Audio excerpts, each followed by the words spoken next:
আলিমদেরকে তোমরা হত্যা করে তাওহীদের জাগরণ বন্ধ করে দিতে পারবে না। আজ বাংলাদেশে ঢাকা বিশ্ববিদ্যালয়, প্রত্যেকটি পাবলিক এবং প্রাইভেট বিশ্ববিদ্যালয়গুলো থেকে আমাদের সন্তানেরা একত্ববাদ এবং তাওহীদের চেতনা নিয়ে রাজপথে নেমে আসছে। বাদ ভাঙে জোয়ার স্তব্ধ করে দেবে। মাদ্রাসার ছাত্র, আরে এগুলো তো রিজার্ভ ফোর্স। এর সর্বশেষ ইনশাআল্লাহ বিপ্লবের জন্য তৈরি হও। আলেম সমাজ প্রস্তুতি গ্রহণ করেন। জাতিকে নেতৃত্ব দিতে হবে ইনশাআল্লাহ। এদেশ থেকে কোরআন বিরোধী, ইসলাম বিরোধী প্রতিটি অপশক্তির শেকড় সদ্য উপড়ে ফেলতে হবে। ওদের গাত্রদাহ শুরু হয়ে গিয়েছে, অন্তর্জালা শুরু হয়েছে। বাংলাদেশকে যারা বন্দী করে রাখতে চেয়েছিল, বাংলাদেশকে যারা কররাজ্য পরিণত করতে চেয়েছিল, করদ রাজ্যে, বাংলাদেশের স্বাধীনতাকে বিপন্ন করে যারা অঙ্গরাজ্যের মতো করে বাংলাদেশকে পরিচালনা করতে চেয়েছিল, তাদের সেবাদাসী উৎখাত হওয়াতে মাথা খারাপ হয়ে গেছে। আমরা বলছি ইসকনের নামক সন্ত্রাসী সংগঠনের বিরুদ্ধে প্রায় 10 বছর ধরে ওলামায়ে কেরাম বলছেন। তখন আপনারা আমাদের কথাকে অনেকে গুরুত্ব দেন নাই, অনেকে সুশীল সেজেছেন যে ইসকন নিয়ে হুজুরদের এত মাতামাতি করার দরকার কি। আমরা যখন বলেছিলাম, আমাদের সেই কথা যদি কর্ণপাত করতেন, আজ বাংলাদেশের চট্টগ্রামের আদালত প্রাঙ্গণ সরকারি একজন প্রসিকিউটর, একজন সহকারী প্রসিকিউটর, একজন প্রসিকিউশনের কর্মকর্তা, এদেশের একজন তরুণ সম্ভাবনাময় আইনজীবীকে নির্মমভাবে হত্যাকাণ্ডের শিকার হতে হতো না। এই ইসকন নামক সন্ত্রাসী দেশ বিরোধী শক্তিকে বাংলাদেশে নিষিদ্ধ করতে হবে। কত নিষিদ্ধ করা হয়েছে বাংলাদেশে আমরা দেখি নাই? আল্লাহর সার্বভৌমত্বে বিশ্বাসী হওয়ার কারণে দেশের রাজনৈতিক দল নিষিদ্ধ হয়েছে। শুধুমাত্র শাসনতন্ত্র, ইসলামী শাসনতন্ত্র বলবার কারণে রাজনৈতিক নিবন্ধন পায় নাই। এই সব দৃশ্য দেখে দেখে বাংলার মানুষ আজ তাদের হৃদয়ের মধ্যে জ্বলন্ত বারুদ বিদ্রোহের আগুন জ্বলছে। ইসকনকে অনতিবিলম্বে নিষিদ্ধ করে তাদের সকল জঙ্গিবাদী সন্ত্রাসী কার্যকলাপ নিষিদ্ধ করতে হবে। যদি সেটা না করেন, এদেশের তাওহীদি জনতা নিজেরাই নিজেদের হাতে দায়িত্ব তুলে নিতে বাধ্য হবে। ইনশাআল্লাহ আমরা সকল সংখ্যালঘুদের জান, মাল, ইজ্জত এবং ধর্মীয় স্বাধীনতার নিরাপত্তা দেওয়ার গ্যারান্টি দিচ্ছি।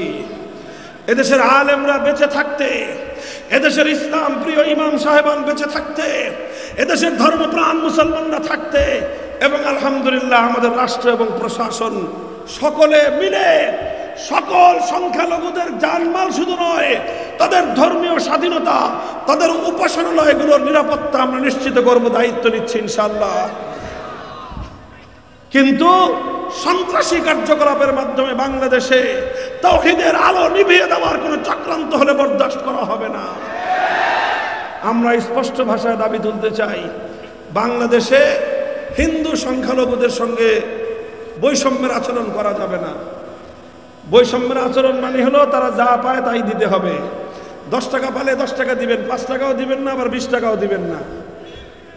আমরা দেখেছি বাংলাদেশে তাদেরকে, এবং বিশেষ করে সুপরিকল্পিতভাবে পার্শ্ববর্তী রাষ্ট্রের অনুগতদেরকে নানাভাবে প্রশাসনিকভাবে, রাষ্ট্রীয়ভাবে আশ্রয় প্রশ্রয় দিয়ে বিভিন্ন গুরুত্বপূর্ণ জায়গায় তাদেরকে বসিয়ে দেশটাকে অকার্যকর করার পায়ে তারা চালিয়েছে তারা। আর সেই অভিশাপ এখন বাংলাদেশকে কুড়ে কুড়ে খাচ্ছে। 2 দিন পর পর বাংলাদেশের বিপ্লবকে ব্যর্থ করে দেওয়ার পায়ে তারা চলছে।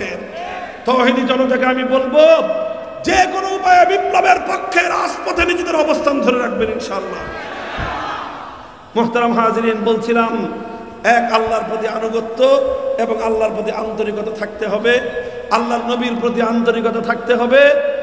মুসলমানদের যারা শাসক গোষ্ঠী তাদের কল্যাণকামিতা করতে হবে, জনগণের কল্যাণকামিতা করতে হবে। আমরা বিগত শাসক গোষ্ঠীর কল্যাণে যেটা মনে হয়েছে তাদের কল্যাণ হবে সেই কথা বলতে আমরা দ্বিধা করি নাই। এমনকি ফেরাউন, লেডি ফেরাউনের মুখের উপরে আমরা সেই কথা বলে দিয়েছি যেই কথায় তার কল্যাণ ছিল।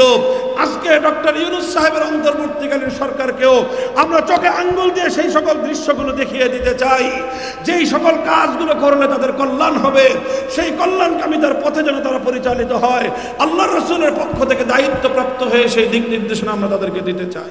সর্বপ্রথম ওই মহান রব্বুল আলামিনের দরবারে শুকরিয়া আদায় করছি, যিনি আজকে আপনাদের এই কুষ্টিয়া জেলা শহরের প্রাণকেন্দ্রে জেলা উলামা পরিষদের এই ইসলামী মহাসম্মেলন বাস্তবায়ন করার তৌফিক দান করেছেন। দীর্ঘ এক অন্ধকার এবং জাহেলি যুগের অবসানের পর আমাদেরকে স্বাধীনভাবে সম্মিলিত হয়ে আল্লাহর দ্বীনের কথা বলবার, আলোচনা করবার একটা অনুকূল পরিবেশ সৃষ্টি করে দিয়েছেন।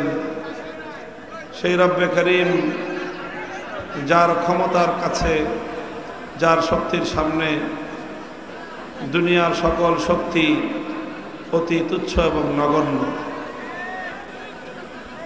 আল্লাহ পাক রব্বুল আলামিন কোরআন বিরোধী এই অপশক্তিকে, ইসলাম বিরোধী অপশক্তি, যাদের পেশিশক্তির কাছে, যাদের স্বৈরাচারী মনোভাবের কারণে দীর্ঘ বছরের পর বছর ধরে এখানে উলামায়ে কেরামের সম্মেলন হতে পারেনি, কোরআনের মাহফিল হতে পারেনি, আল্লাহ পাক রব্বুল আলামিন ওই অপশক্তিকে বাংলাদেশের মাটি থেকে শেকড় শুদ্ধ উপড়ে ফেলুন।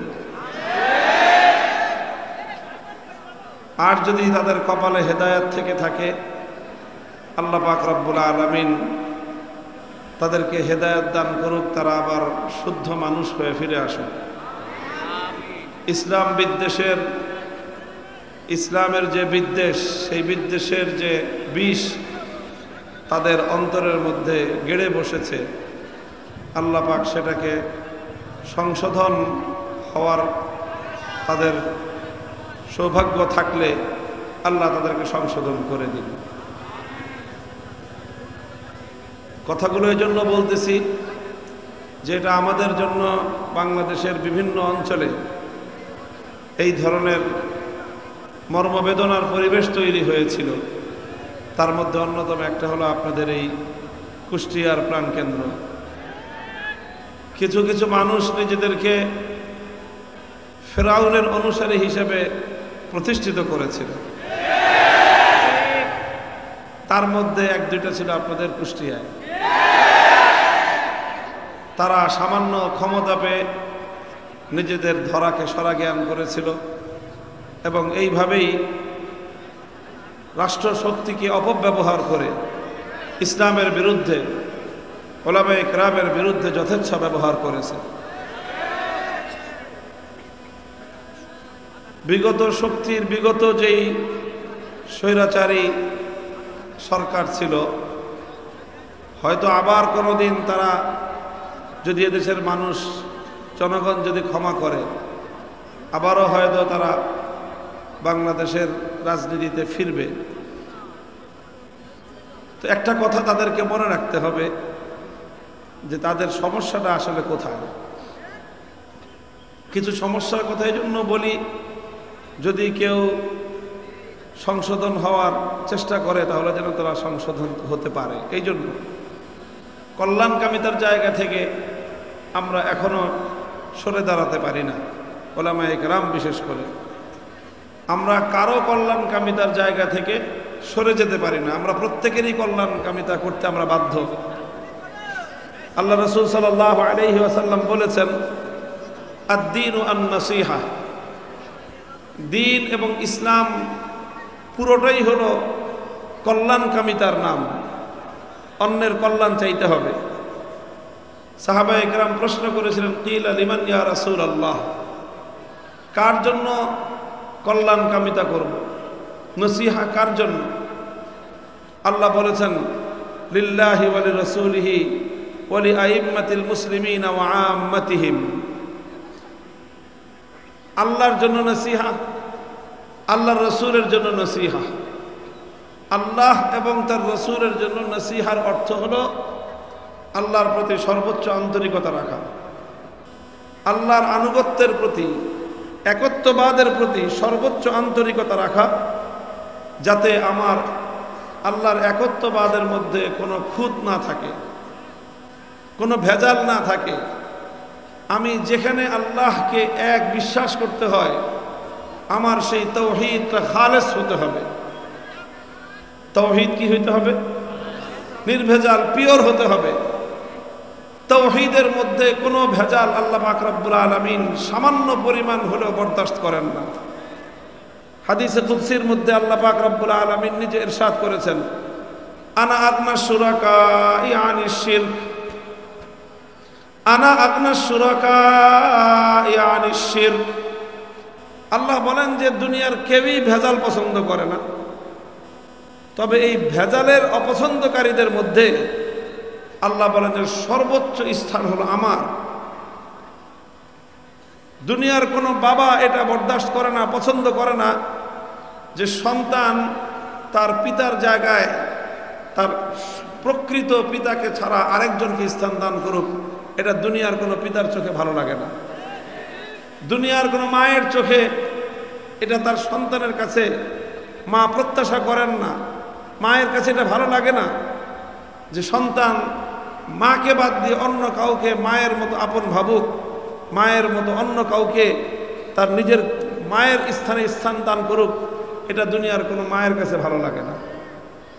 দুনিয়ার কোনো স্বামীর কাছে এটা ভালো লাগে না যে তার স্ত্রী অন্য কোনো পুরুষের সাথে তার মতো করে ভালোবাসুক, আচরণ করুক, অন্য কোনো পুরুষের সাথে সম্পর্ক রাখুক। এটা দুনিয়ার কোনো স্বামীর কাছে ভালো লাগে না। তো এরকম দুনিয়াতে যতগুলো সম্পর্ক আছে, কেউ নিজের সম্পর্কের জায়গায় ভেজালকে পছন্দ করে না, কেউ ভেজালটাকে পছন্দ করে না। আপনি দুধ কিনতে যাবেন, দুধের সাথে যদি সামান্য একটু পানি মিশ্রণ করে দেয়, এটা আপনার কাছে ভালো লাগবে না? লাগবে? আমার আব্বাজান শাইখুল হাদিস রহমতুল্লাহ রসিকতা করে বলতেন, আপনি বাজারে দুধ কিনতে গিয়েছেন, এখন আপনি দোকানদারকে যদি জিজ্ঞাসা করেন দুধ বিক্রেতাকে যে আপনার দুধ খাঁটি না পানি মিশাইছেন, যদি সেই বেটা সরলতার কারণে বলে যে না পানি মিশাইছি, অল্প পানি মিশাইছি, আপনি দুধ কিনবেন? এখন যদি দোকানদার বলে ভাই কি সমস্যা কি, তো পানি তো মিশাইছি, খারাপ কিছু তো মিশাই নাই, পানির ওপর নাম জীবন, আপনি একই টাকা দিয়ে দুধও পাচ্ছেন পানিও পাচ্ছেন, তা আপনি দুধ না কিনে চলে যান কেন? মানবেন? আচ্ছা যদি বলে যে না ভাই আমি চাপ কলের পানি না, বাজার থেকে কিনে মিনারেল ওয়াটার মিশাইছি, তো সেই দুধ পছন্দ করে কে কে কিনবেন বলেন?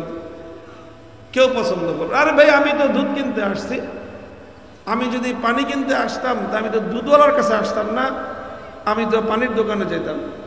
আমি তো মিনারেল ওয়াটার কিনতে আসি না, আমি আসছি দুধ কিনতে। আমি যখন দুধের ক্রেতা, তখন এই দুধের সাথে এক ফোঁটা পানিও আমি পছন্দ করি না, কারণ তখন এই দুধের সাথে এক ফোঁটা পানি এটাই ভেজাল। আপনি তেল কিনতে গেছেন কোনো পেট্রোল পাম্পে, ওখানে খবর নেন যে পেট্রোলের অকটেনের সাথে পেট্রোল মিশায় কিনা, পেট্রোলের সাথে ডিজেল মিশায় কিনা। কেবল সমস্যা কি ভাই? অকটেনের সাথে পেট্রোল মিশাইলে সমস্যা কি? আপনি তো পেট্রোলও টাকা দিয়েই কিনেন, অকটেনও টাকা দিয়েই কিনেন না। অকটেনের দাম 10 টাকা বেশি, সেই 10 টাকা বেশি অকটেনের মধ্যে তুমি পেট্রোল মিশাবা কেন? এটাই ভেজাল। কাজেই ভেজাল কেউ পছন্দ করেন। ঠিক আল্লাহ বলেন আনা আগনা শুরাকা আনিশ শিরক। দুনিয়াতে কেউ যেরকম নিজস্ব একান্ত বিষয়ে ভিন্ন কারো অংশীদারিত্বকে পছন্দ করে না। দুনিয়ার কোন দোকানের মালিক নিজের দোকানের মধ্যে আরেকজন একান্ত নিজস্ব ব্যবসার মধ্যে অন্য আরেকজন ব্যক্তির অংশীদারিত্বকে পছন্দ করে না। দুনিয়ার একজন বাড়ির মালিক নিজের বাড়ির মধ্যে আরেকজনকে মালিকানা হিসেবে অংশীদারিত্বকে পছন্দ করে না। দুনিয়ার কোনো বাবা মা নিজের সন্তানের অধিকারের ক্ষেত্রে আরেকজনের অংশীদারিত্ব পছন্দ করে না। দুনিয়ার কোনো স্বামী তার স্ত্রীর ভালোবাসার ক্ষেত্রে অন্য কোনো পুরুষের অংশীদারিত্বকে পছন্দ করে না। ঠিক তদ্রূপ আল্লাহ পাক রব্বুল আলামিন তার একচ্ছত্র ক্ষমতার ক্ষেত্রে দুনিয়ার কোন মাখলুকের অংশীদারিত্বকে এক চুল পরিমাণ পছন্দ করবেন তো দূরের কথা, আল্লাহ সেটাকে বরদাস্ত করেন না। আনা আগনা শুরাকা ইয়ানি শিরক প্রসঙ্গ যেহেতু আসলো, এই প্রসঙ্গের কথা শেষ করে দিই। তাওহীদ সংক্রান্ত যে কথা আমি বলা শুরু করেছি, তাওহীদের বিষয় আমরা ওলামা পরিষদ, কওমি ওলামায়ে কেরাম, দারুল উলুম দেওবন্দ প্রতিষ্ঠার যে মাকাসিদে আরবা, মৌলিক 4 উদ্দেশ্য বর্ণনা করেন আমাদের পূর্বপুরুষগণ। যে দারুল উলুম দেওবন্দ প্রতিষ্ঠিত হয়েছিল মৌলিকভাবে 4টা উদ্দেশ্য বাস্তবায়নের জন্য। তার মধ্যে 1 নম্বর হলো তাওহীদে খালেস। 1 নম্বর কি? তাওহীদে খালেস, পিওর আর নির্ভেজাল তাওহীদ। 2 নম্বর হলো ইত্তেবা' সুন্নতি রাসূলিল্লাহ সাল্লাল্লাহু আলাইহি ওয়াসাল্লাম, ইত্তেবা' সুন্নাত। 3 নম্বর হলো জিহাদ ফি সাবিলিল্লাহ। 4 নম্বর হলো তাআল্লুক মা আল্লাহ। তাআল্লুক মা আল্লাহ, প্রত্যেকটা দেওবন্দি সন্তানের হৃদয়ের সম্পর্ক থাকবে কার সাথে? আল্লাহর সঙ্গে গভীর সম্পর্ক কায়েম করতে হবে। আল্লাহর সঙ্গে সম্পর্ক করার জন্য আত্মার পরিশুদ্ধির মাধ্যমে তাআল্লুক মা আল্লাহর সর্বোচ্চ শিখরে নিজেকে উন্নীত করার চেষ্টা করতে হবে। আল্লাহর সঙ্গে হৃদয়ের গভীর বন্ধন তৈরি করে আল্লাহর প্রেমে নিজেকে উজাড় করে দেওয়ার মতো পরিস্থিতিতে উপনীত হতে হবে। আবার আল্লাহর প্রেমে উজাড় হয়ে শুধু একদিকে কাত হয়ে একদিকে ঝুঁকে পড়লে চলবে না, সাথে সাথে জিহাদ ফি সাবিলিল্লাহ, আল্লাহর জমিনে আল্লাহর দ্বীনকে জিন্দা করার জন্য, আল্লাহর দ্বীন বিরোধী যে কোনো ষড়যন্ত্রের দাঁত ভাঙা জবাব দেওয়ার জন্য, ইসলাম বিরোধী সকল ষড়যন্ত্রের শেকড় শুদ্ধ উপড়ে ফেলবার জন্য যা করতে হয় তোমাকে তাই করতে হবে। পরিস্থিতি যত ভয়াবহ হোক না কেন, পরিস্থিতি যত প্রতিকূলই হোক না কেন, কোনো অবস্থাতেই কোশ্চেনকালেও নিজের মূল নীতি থেকে হটে যাওয়া যাবে না, মূল নীতি থেকে দূরে সরা যাবে না। তাওহীদে খালেস, ইত্তেবায়ে সুন্নাত, তাআল্লুক মা আল্লাহ, জিহাদ ফি সাবিলিল্লাহ, নির্ভেজাল তাওহীদ, সকল কাজে কর্মে আল্লাহর পয়গম্বরের আদর্শের অনুসরণ, সুন্নতের ইত্তেবা, আল্লাহ পাক রব্বুল আলামিনের সঙ্গে আত্মার গভীর বন্ধন, হৃদয়ের প্রেমের সম্পর্ক, আল্লাহর দ্বীনকে রক্ষা করার জন্য সর্বোচ্চ ত্যাগ আর কোরবানির নজরানা পেশ করার মানসিকতা পোষণ। এই 4টা হলো দারুল উলুম দেওবন্দ প্রতিষ্ঠার মূল উদ্দেশ্য, যে এই 4 বৈশিষ্ট্য উম্মতের মধ্যে, মুসলমানদের মধ্যে ব্যাপকভাবে ছড়িয়ে দেওয়া। তো সেই তাওহীদে খালেস থেকেই বলতেছি যে আল্লাহ পাক রব্বুল আলামিন তাওহীদের ক্ষেত্রে সামান্য ভেজালও পছন্দ করেন না। তাওহীদ বলতে আমরা কি বুঝি? তাওহীদ বলতে কি বুঝি? দেখেন, তাওহীদের আলোচনা কোরআনে পাকের মধ্যে যত জায়গায় আছে, এর অধিকাংশ জায়গাগুলোতে তাওহীদের বিপরীতে আরেকটা শব্দ আল্লাহ পাক রব্বুল আলামিন প্রয়োগ করেছেন। আল্লাহর একত্ববাদের আলোচনায় তাওহীদের বিপরীত যে মেরুটা, সেটাকেও আল্লাহ উল্লেখ করেছেন। কারণ এটা একটা আরবি প্রবাদ আছে, মাদ্রাসার ছাত্ররা তোমরা জানো, ওয়া বিজিদ্দিহা তাতাবায়্যানুল আশিয়াউ, ওয়া বিজিদ্দিহা তাতাবায়্যানুল আশিয়া। যে কোনো জিনিসের পূর্ণাঙ্গ পরিচয় পেতে হলে তার বিপরীত দিকটা জানলে খুব ভালো করে বুঝে আসে। রাত কাকে বলে? দিনকে যদি তুমি বুঝে থাকো যে দিবস কি জিনিস, তাহলে তুমি রজনীটাকে ভালো করে বুঝতে পারবা। আলো কি জিনিস? অন্ধকারকে দিয়ে আলোকে ভালো করে বোঝা যায়। তাওহীদ কি জিনিস? শিরককে দিয়ে তাওহীদকে ভালো করে বোঝা যায় যে এটা হলো শিরক, এর বিপরীতটা হলো তাওহীদ, এটা হলো তাওহীদ, এর বিপরীতটা হলো শিরক। এই জন্য কোরআনে পাকের অধিকাংশ আলোচনার মধ্যে তাওহীদ সংক্রান্ত যে তাওহীদের বিপরীত দিকটা শিরকের আলোচনা আল্লাহ পাক রব্বুল আলামিন করেছেন। এবং শিরকের আলোচনা করতে গিয়ে আল্লাহ পাক রব্বুল আলামিন একটা শব্দ বারংবার কোরআনে পাকের মধ্যে প্রয়োগ করেছেন, সেটা হলো তাগুত। আলাম তারা ইলাল্লাযীনা ইয়াজউমুনা আন্নাহুম আমানু বিমা উনজিলা ইলাইকা ওয়া মা উনজিলা মিন ক্বাবলিকা ইউরিদুনা আন ইয়াতাহাকামু ইলাত তাগুত ইলাত তাগুতি ওয়া ক্বাদ উমিরু আন ইয়াকফুরু বিহি ওয়া ইউরিদুশ শাইতানু আন ইউদিল্লাহুম দালালাম বাঈদা। আল্লাহ বলেন বড় ক্ষোভ এবং আশ্চর্য নিয়ে, বড়ই আশ্চর্য নিয়ে আল্লাহ বলেন যে দেখো কিছু মানুষ এমন আছে যে তারা ইয়াজউমুনা আন্নাহুম আমানু, তারা দাবি করে যে তারা ঈমানদার। এটা কোরআনের শব্দ, আমি কোনো ব্যাখ্যা করলাম না। উলামায়ে কেরাম আছেন শব্দের অর্থ বলতেছে ইয়াজউমুন আন্নাহুম আমানু, তারা দাবি করে যে তারা কি বললাম, তারা ঈমানদার। কিছু মানুষ আছে তারা দাবি করে যে তারা, অথচ ইউরিদুনা ইয়াতাহাকামু ইলাত তাগুত, তারা চায় যে তারা তাগুতের ফয়সালা মানবে, তারা চায় যে তাদেরকে তাগুত সিদ্ধান্ত দিবে, তারা চায় যে তারা তাগুতের বিচার চাইবে, তারা তাগুতের বিচার চাইতে চায়, তারা তাগুতের বিচার চায়।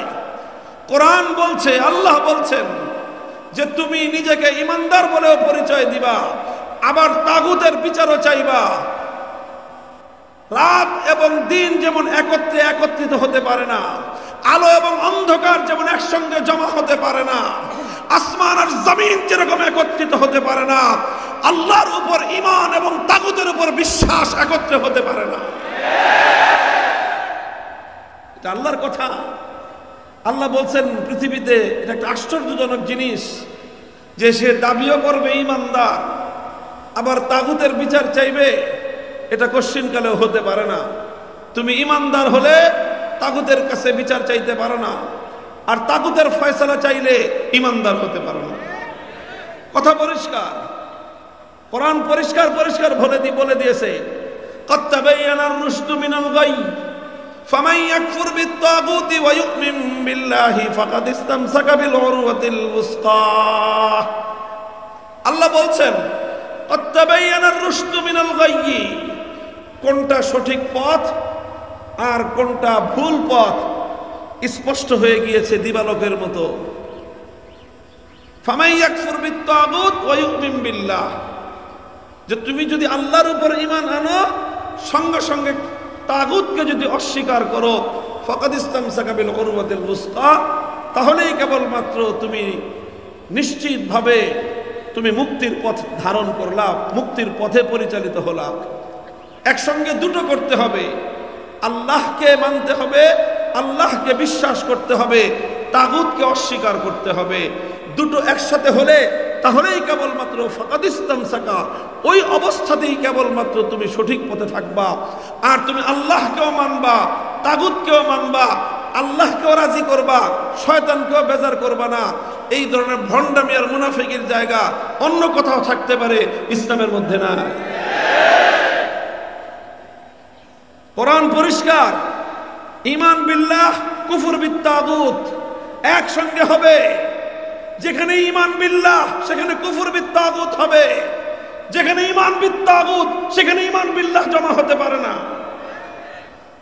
কোরআন আয়াত একটার পর একটা বলে গিয়েছে। আল্লাহ বলেছেন আল্লাযীনা আমানু ইউকাতিলুনা ফী সাবিলিল্লাহ ওয়াল্লাযীনা কাফারু ইউকাতিলুনা ফী সাবিলিত তাগুত। আল্লাহ বলেন যারা ঈমানদার তারা লড়াই করে কার পথে? জোরে বলেন।